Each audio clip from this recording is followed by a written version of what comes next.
Hello， 大家好，我是正正。今天我们讲点不一样的东西。你们还记得小时候刚用上电脑的那会儿，时常会跳出来拦截某某病毒吗？那个时候觉得病毒特别厉害，甚至还有点崇拜黑客。不过现在咱们很少能够看到电脑病毒的踪影了。确实，在现在的大数据时代，已经没有什么个人隐私可言，哪还需要费劲制造病毒呢？但是今天的这个都市传说可没有这么简单。如果有一个食人怪物，它会伪装成电脑病毒，当你的电脑中毒之后，这个食人怪物竟然可以从电脑里钻出来杀了你，又或者控制数据，可以让你在使用任何互联网设备的时候发生意外后暴毙，这是不是有点贞子的味道，又有点暗网组织的感觉呢？所以这到底是什么样的恐怖传说，又起源于何处？那么感兴趣的小伙伴别忘了长按点赞3秒钟，一起来看看这个只存在于互联网中的恐怖恶魔吧。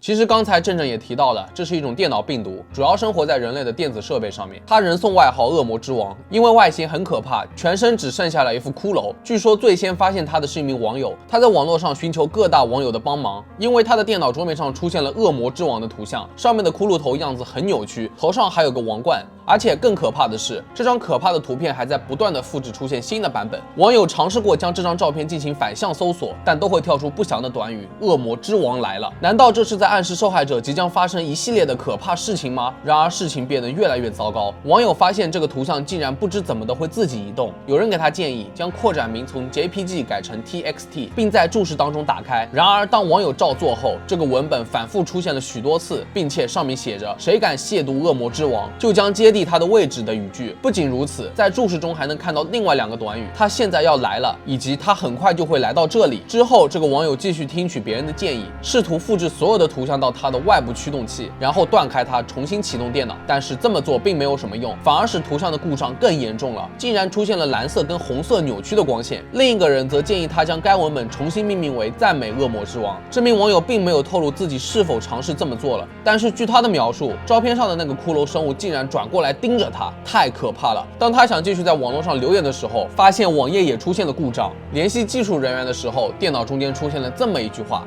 向恶魔之王致敬。而之后这个网友就再也没有出现过了。有人猜测他死了，又有人说受到了这个病毒的诅咒，众说纷纭。然而这个时候有一个神秘的人却跳了出来，披露了事实的真相。没错，这名电脑中毒的网友其实就是恐怖艺术家特雷弗，这也是他发在自己推特上的，想询问一下粉丝们的意见。在发出来1天后，特雷弗透露，当自己再次重启电脑之后，所有的图像都被更改了。在这个骷髅生物的左下方似乎有一个洞，眼睛从洞中向外窥视。所有的图像现在被命名为 Pinburst.jpg。更奇怪的是，他家厨房里面的保险丝还不断的起火，可见这个恶魔之王的能力足够强大。特雷弗的推文也出现了几个不恰当的大写字母，暗示恶魔之王也在试图腐蚀他的推特账户。当所有不对的字母放在一起，他们还拼写出了 Hell King 的字眼。有趣的是，有2个粉丝试图将图像上传到其他地方并重新下载，这最终导致了他们获得同一图像的不同版本。其实最可怕的是，特雷弗指出了恶魔之王的最终目的是杀死受害者。当然，他是从电子设备里面跳出来杀人，还是使看到他图像的人发作癫痫而死的，没有人知道他杀人的具体方法。在特雷弗第一次发布该图像后，